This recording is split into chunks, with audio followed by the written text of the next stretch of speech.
Alright guys, we're getting geared up to go out tomorrow. I'm going to be bringing some of my gear that I have. This is what the irons look like from VIP after a couple days use. Still going to use these tomorrow because this rig obviously is catching a lot of fish. But I do have some stuff that I want to try. These are some bait rigs I'll be taking. These are some shrimp fly rigs that I've set up. These are just little shrimpies that I ordered. And we'll get those set up. Kind of the same concept as this. I'll have an iron down below and the little shrimp where this kind of sits right there. These are a bait setup that I really like to use. These are they use them in commercials, but the problem is that these little, get this where you can see it here. Problem is that these little clips right here are no longer made that fit these hooks, and this slides into, let's say this is a herring. This slides into a herring kind of like that right there. So it just sits mid-body kind of like that, and you clip it through the nose. And that's kind of how this sits in the bait. We are going to bring some herring tomorrow. Being that the last time I was out fishing was rather slow, I'd like to try to get some more. I'm going to bring some of my own irons. So these are Shimano. This is one I bought for tuna, but I can never catch tuna, so this is going to get donated to the bottom fishing. Little squiddy deal that you get off of, I ordered these off of Facebook ad. They actually work really well. Gonna bring a bigger one that I have tomorrow too. This one's set up more for lean cod, couple 100-pound test. The weight goes here and just drag this around. Works pretty good. Gonna bring these again for cabbies, and then this is already rigged up for salmon. Got the VIP spinner. Got my old flasher, diver. I am going to bring my salmon box, which is just some Brad's cut plugs, a little bit of scent. That lure there is just a funky lure I've never caught anything on. Got a couple random spinners, a couple Fado flash spinners, one of these school of fish deals, and some spare hooks and gear right there. Other than that, that's the gear I'm going to bring tomorrow. I already got lead in there. I was asked to go over my crab trap, which I have no issues doing. I get these Danielson square traps. Okay, these are the ones that get broke down. You could just hit this really hard, and this clip here will just go and it folds flat. You can see these little clips here. I don't know if you guys can see this as well. It's getting kind of dark, but what I do is I modify them. So I have a bungee there that holds the door open. Each of the doors, the access doors, have a little pencil lead to keep it down in the current. So that way, even if the current's blowing, it'll keep that door down so the door's not fluttering in the current in case it's too bad. I have a bait trap in here, or bait cage in here, that's zip tied down to the bottom. Sits about middle of the trap, and then again I have a bungee that holds the door closed and everything else, and this one's got a nice little locking clip here.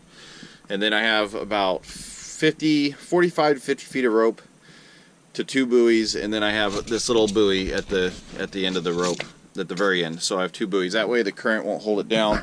I also have a little buoy right here that holds the rope up off the trap, and that's pretty much how I do it. I cut these off. I don't know if you can see how I got that. I just take the grinder and cut them off. I left these on just to create the stop there, so it won't go too far in.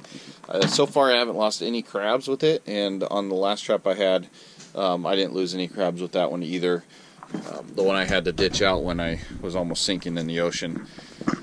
But yeah, so that's how I modify my crab traps. They work really well. It seems to obviously catch crabs, as a lot of you guys can see.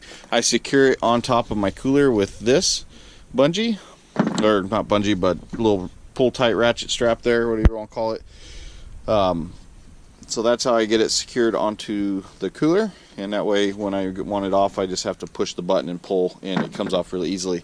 The reason why I do modify this crab trap is for ease on the jet ski.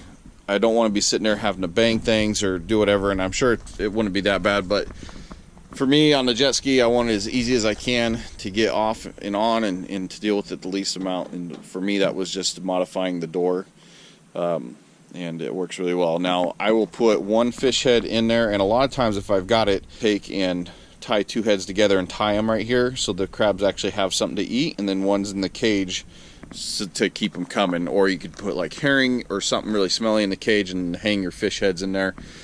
Gives them something to eat and something to sit on. One head in the cage has been working the last couple times out. For my fishing net, I use a really lightweight aluminum net.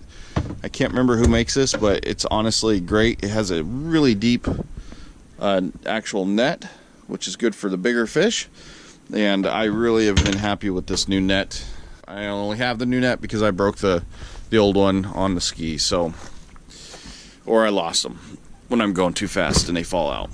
But that's gonna be my setup for the crab trap. I hope that explains it well, and I'll try to get a little video of putting it in the water. It'll already be baited.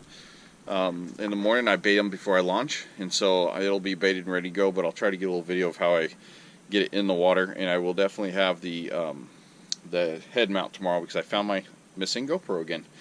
So we'll have that ready to go. I'm going to get all the gear loaded up, cooler on, get everything strapped down and ready to go, and we'll be heading out of here about 4 a.m. Alright guys, so it's the aftermath of the fishing video that you're about to watch. Really quick, I just want to show you guys what I'm using for crab bait in the crab trap that you just seen and how I got it set up. And in case anybody's wondering what I'm using as bait, I don't use any rotten fish, I don't use rotten mink or any of that junk. These are the fish, some of the fish that we caught today. And what I do is I take a black bass, is what we call them, black rock cod or whatever you want, a technical name you want to use, but these are what we call black bass. So this is what I use for crab bait. This is today's catches. These will go in the freezer and they will get used, either one or two of them will get used every time I go out.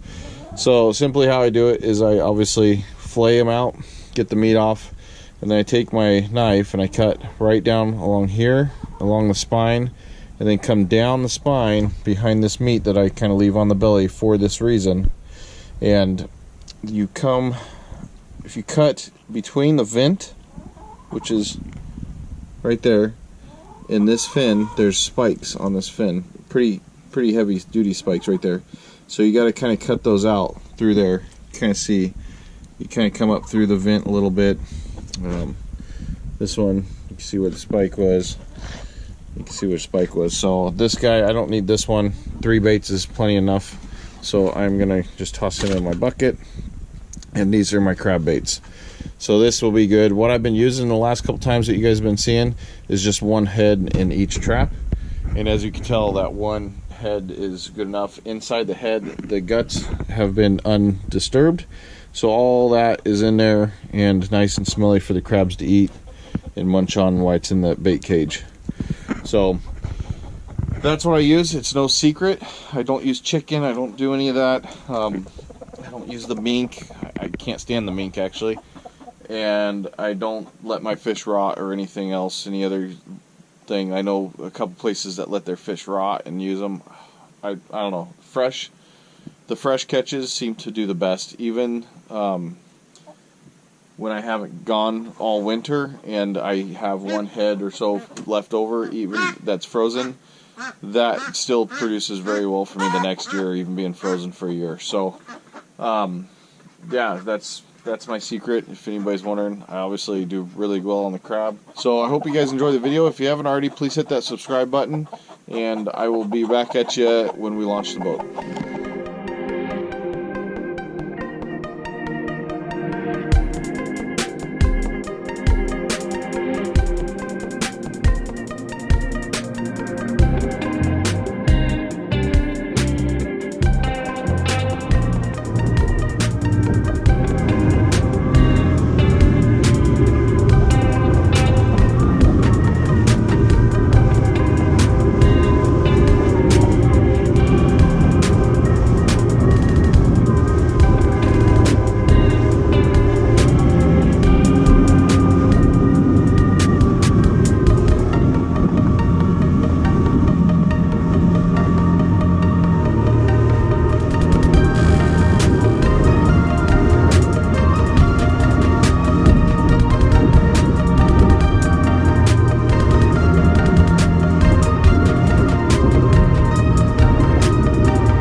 Alright, so we just ran out the bar. I'm not sure if that got on video. My cameras are kind of screwing up. The other one says the SD card is full, even though I just fixed that and cleared it last night, but figure that out later. So I always bring a backup camera. So my crab trap sits on here. I have the bungee on here. Everything kind of goes in there. This is why I did this. It just makes it easier for sitting on the ski and doing this. So I'm gonna pull this out. This is my rope here. Buoy, all the buoys to it, whatnot. Now putting 2 buoys on there just ensures that it's not gonna get sucked under in a big tide. So same as always, just get your rope out, unhooked from everything in there. And first thing you want to do is make sure that you don't have any tangles. So get to the end of the rope and just start peeling it out. Now I like to set mine in 30 feet of water, which is in kind of close. On any type of rough day, you obviously want to set it deeper because you will have some sneakers in this close. But I just go through and make sure my rope's not tangled. Looks like it's gonna be good. Once that's there, put the lid back up over my little fish bunker there.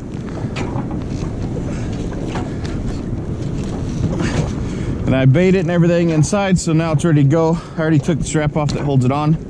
So we're sitting in 32, 33 feet of water, which is good. And the trap's away. I already know the rope's not tangled, and so down she goes. It's the first drop. I'm gonna be dropping the VIP setup that I've got with this beat up iron of theirs. Dropping VIP's gear down first. See what we can do. No bait, just the gear.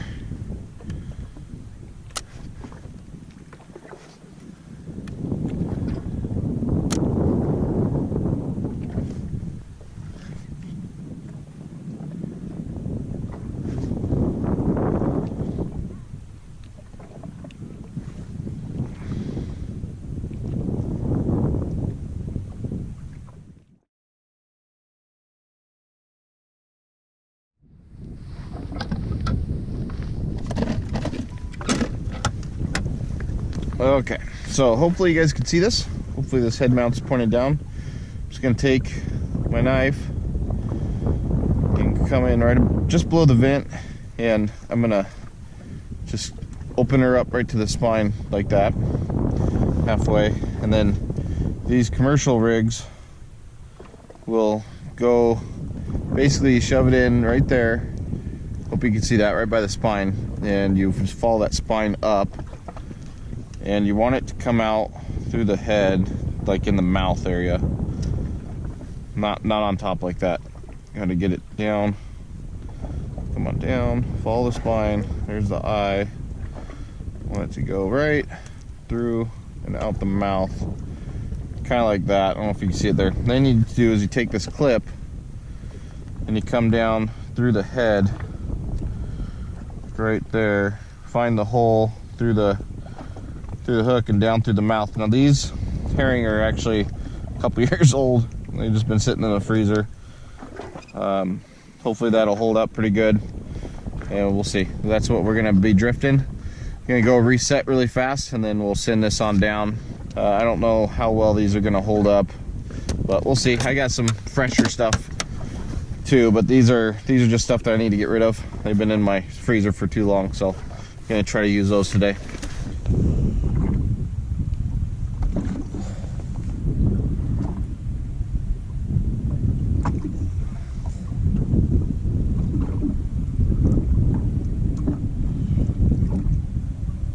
Alright, so I donated one setup to the fish gods, and we have seen one sea bass caught. Actually, I believe it was a canary, and I believe they had to release it.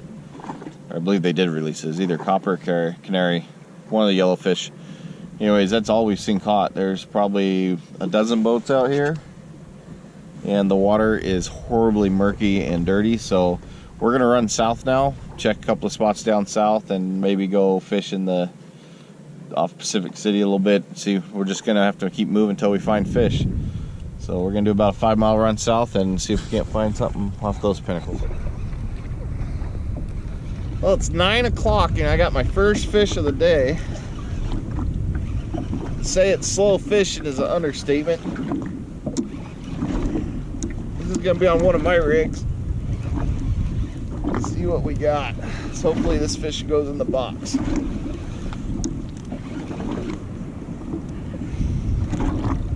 Gabby.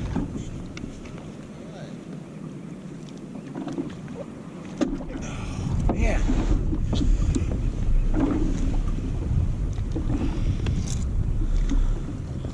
These things are so hard to grab.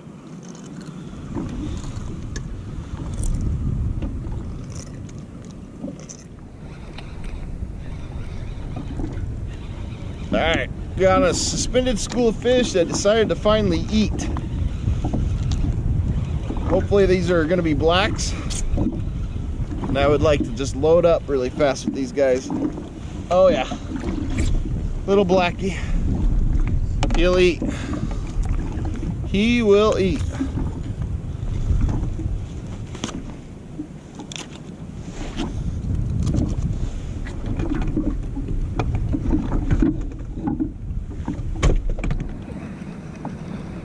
Fish number 2. Hopefully another bass.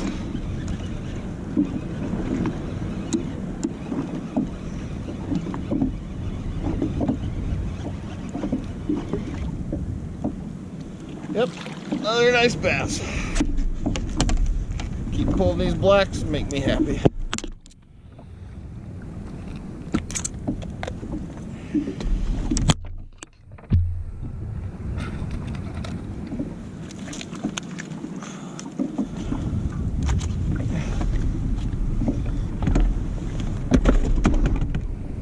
Alright, it's a tough day fishing.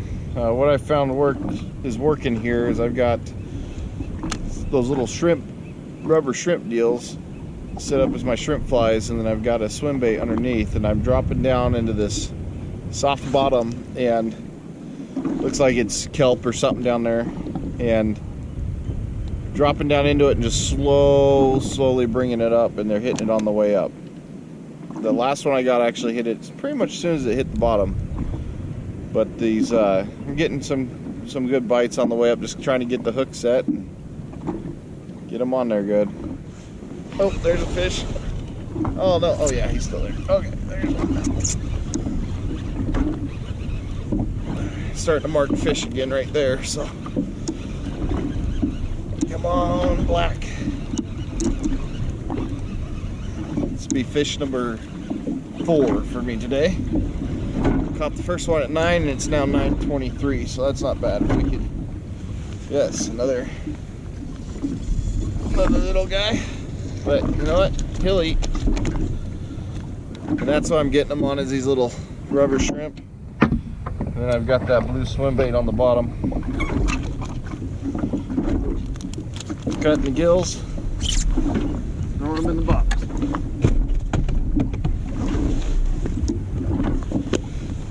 Need 3 more fish.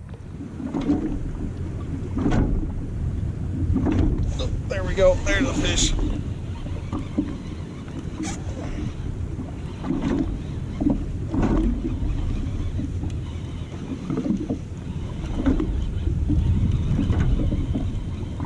Come on, be another bass.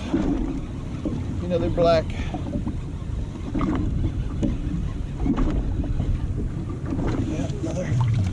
They're black, little one. It's alright, not being picky today. They all eat. That's on the other shrimp I got.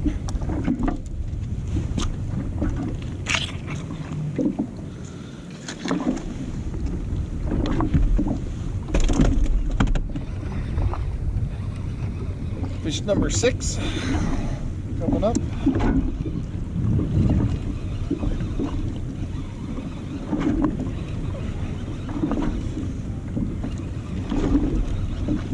Come on, black. Yes, nice black.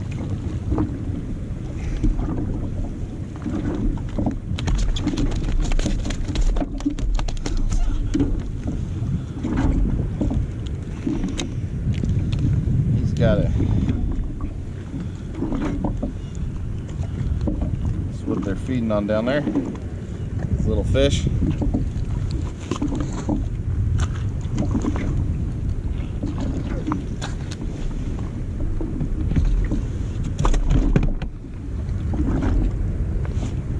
Oh, there's a fish right there. Number 7.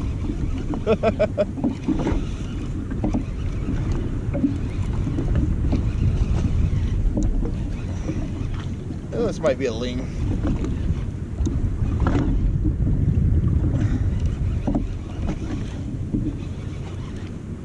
Yeah, this feels like a ling. Ling or a cabbie.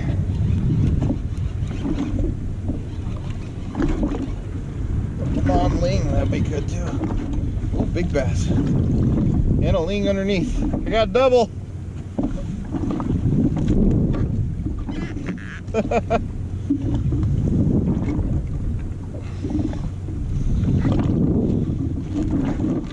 Black's gonna go in the box. It'll be my finish for my rockfish. And that little ling's gonna go back down.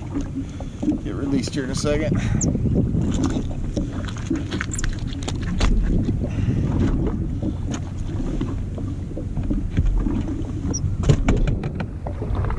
Alright. Just gonna finish up that. This little guy gonna grow back and grow up to be a nice big taco someday. Alright, so we're gonna switch over to our ling stuff, a little heavier, bigger stuff for our bottom. See if we can't just target the lings.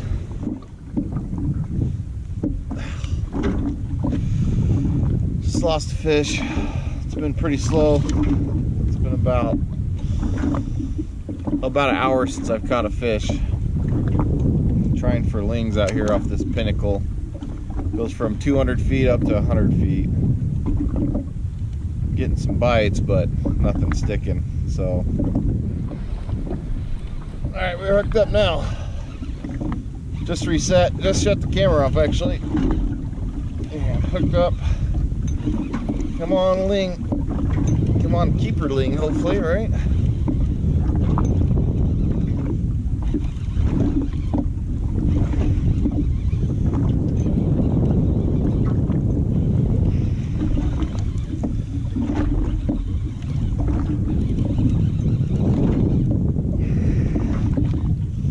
Nope. Big China. Big old. Jeez Louise. It's a beautiful fish. Great eating fish. Unfortunately, we can't keep these right now. This is either a, it looks like a China to me. Could be wrong, but either way, we have our bottom fish, so this guy's gonna go back down. Gotta get the descender vise out and send him back down. Alright, so it's 12:30. We're doing our final couple drifts here over the halibut beds.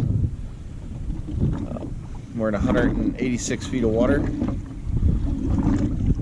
and trying for our near shore halibut. Either that or grab a couple big lings, either way. I'll be happy with either or. I've got my bottom fish. We didn't have any good water to really want to try to salmon fish, so. And salmon aren't on my top of my list right now. This bottom fish is what I'm after. So we're just doing a couple drifts here with some bait, see if we can pick up some halibut, and after that we'll head in.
one small male and one female.